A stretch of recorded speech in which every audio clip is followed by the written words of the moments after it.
The wavelength of 1 kilo electron volt photon is this.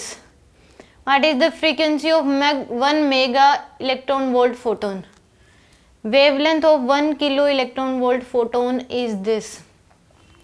तो यहाँ पे E इक्वल टू क्या होता है, hc बाय लेमडा, एक ये होता है आपके पास.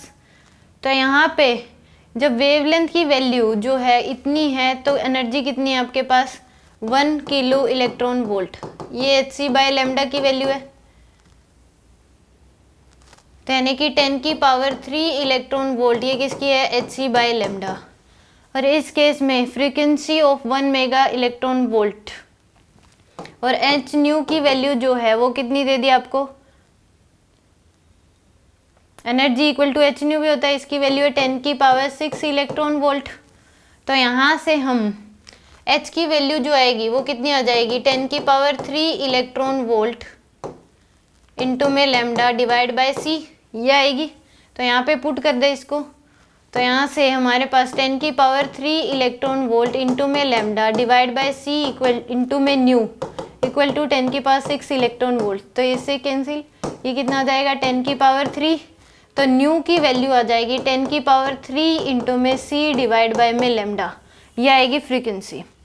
इसने दे रखी थी जब वेवलेंथ इतनी है तो एनर्जी इतनी है.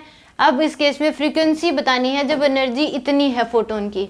तो hc बाय लेमडा की वैल्यू इतनी दे रखी थी आपको और h न्यू की वैल्यू इतनी दे रही थी. इन दोनों इक्वेशन से h की वैल्यू यहाँ से निकाल के इसमें पुट कर दी, फ्रीक्वेंसी आ जाएगी 10 की पावर 3 इंटू में 3 इंटू 10 की पावर 8 डिवाइड बाय वेवलेंथ है 1.24 इंटू 10 की पावर -9.